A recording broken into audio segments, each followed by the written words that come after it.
আল্লাহ তাআলা স্বয়ং বলেছেন, যে ব্যক্তি আদালতে বা কোনো বিচার সভায় মিথ্যা সাক্ষী দেবে, হাসরের ময়দানে তার জিহবা ও ঠোঁট কাঁচি দিয়ে কাটা হবে।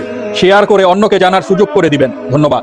জুলাই বিপ্লবের বিরুদ্ধে দাঁড়িয়েছে বিএনপি শুধু জাতীয় সংসদ সদস্য হিসেবে শপথ নিয়েছে, সংবিধান সংস্কার পরিষদের শপথ গ্রহণ করেননি। প্রথম দিনেই তারা ফ্যাসিবাদদের প্রতি সহানুভূতিশীল লাইনে যাত্রা শুরু করলো। বিপরীতে এনসিপি, জামাত জোট, সংসদ ও গণপরিষদ উভয়ই শপথ পাঠ করেছে এবং দিনের শেষে তারেক রহমানের নতুন সরকারের শপথ অনুষ্ঠানে যাবে না। প্রিয় ভিউয়ার্স, আপনারা একেবারে মন থেকে নিজের বিবেক বুদ্ধি দিয়ে চিন্তা করে একটা উত্তর দিয়ে যাবেন, যেই জুলাই না হলে আজকের এই নির্বাচন হতো না, সেই জুলাইকেই বিএনপি স্বীকৃতি দিতে চাচ্ছে না। তাহলে এখন আপনারাই বলুন, এই বেঈমানির ফলটা কি হতে পারে? বিএনপি কি আদৌ বাংলাদেশের জনগণের জন্য কাজ করবে, নাকি সেই ফ্যাসিবাদের আমলের সেই পুরানো রাজনীতিতেই ফিরে যাচ্ছে? গঠনমূলক কমেন্টস করে আপনাদের মন্তব্য জানিয়ে যাবেন। ধন্যবাদ। ট্রাম্পের আলটিমেটামকে বুড়ো আঙ্গুল দেখালো ইরান, দিল যুদ্ধের বার্তা।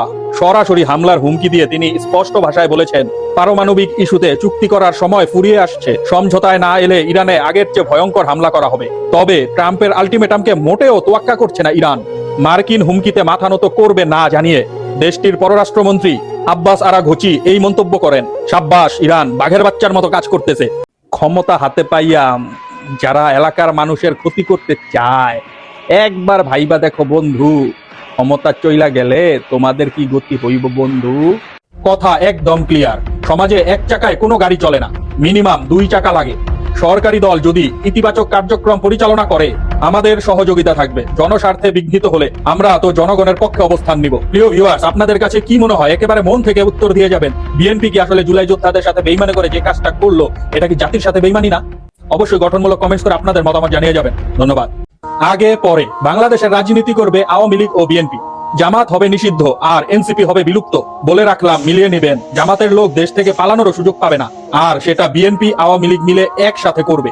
বিএনপি হচ্ছে গাদ্দার, জাতির সাথে পুরো গাদ্দারি করে ফেললো। ওদেরকে যে কি করতে হবে? বিএনপির পোলটি সংবিধান সংস্কার করার পক্ষে না বিএনপি, তাই তারা সংবিধান সংস্কার করার শপথ নেননি বিএনপির নেতারা। হ্যাঁ ভোটের সাথে ও জুলাই যোদ্ধাদের রক্তের সাথে এটা বেইমানি। আপনার কি মতামত? তারেক রহমান নিজের পায়ে নিজেই কুড়াল মারছে। দীর্ঘ 17.5 বছর কারাবরণ করেছে লুৎফুজ্জামান বাবর। দলের কঠিন সময়ে তিনি ছিলেন পরীক্ষিত নেতা। বিএনপির জন্য তার অবদান অস্বীকার করার কোনো সুযোগ নেই। অথচ এত সংগ্রাম আর ত্যাগের পরেও ভারতের নির্দেশে মন্ত্রণালয়ের দায়িত্বে রাখা হয়নি, কারণ তিনি ছিলেন ভারত বিদ্বেষী এক কণ্ঠস্বর, ন্যায়ের সৈনিক। এটা আমাদের কাছে বেইনসাফি মনে হচ্ছে। এই ভারতের নির্দেশে তাকে মন্ত্রণালয় থেকে দূরে রাখা হলো। ভারত বিদ্বেষী বাবরকে মন্ত্রণালয় থেকে দূরে রেখে ভারত প্রেমিকদের মন্ত্রণালয়ে জায়গা দিয়েছে। সো তারেক রহমান নিজের পায়ে নিজেই কুড়াল মারছে। আমরা সংসদে ভালো জায়গায় সৎ ব্যক্তিদের দেখতে চেয়েছিলাম, ভালো ভালো সবগুলো জায়গায় গিয়ে বসেছে ভারতের সবগুলো এজেন্ট। এইবার দেশটার গুয়া মারা সারা। একমত হলে লাইক, কমেন্টস এবং শেয়ার করে পাশে থাকার আহ্বান রইল এবং তথ্যমূলক সকল ভিডিও পেতে পেজটি ফলো করুন। ধন্যবাদ। বিএনপি কি তাহলে জুলাই যোদ্ধাদের রক্তের সাথে বেইমানি করলো? বিএনপির সবাই গণভোটের বিপক্ষে অবস্থান নিল, যেটা মোটেও গ্রহণযোগ্য নয়, বরং অপ্রত্যাশিত।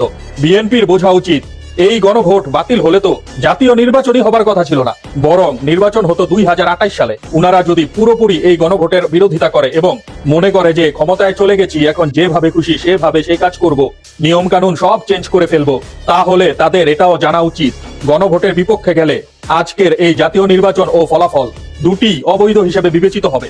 জুলাইয়ের রক্তাক্ত শপথ আমাদের সবকিছুর ভিত্তি। ফ্যাসিস্টের সংবিধান যদি সবকিছুর রেফারেন্স হয়, তাহলে তো নিয়ম অনুযায়ী পরবর্তী জাতীয় সংসদ নির্বাচন 2028 সালে হবে।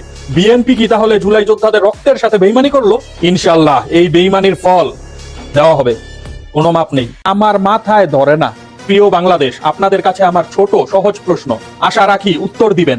এমন একটা ব্যক্তি যে চলতে পারে না, কথা বলতে পারে না, সে কিভাবে নেতা হয় বা সংসদ সদস্য নির্বাচিত হয়? কিভাবে এলাকার উন্নয়ন করবে? আমার মাথায় ধরে না।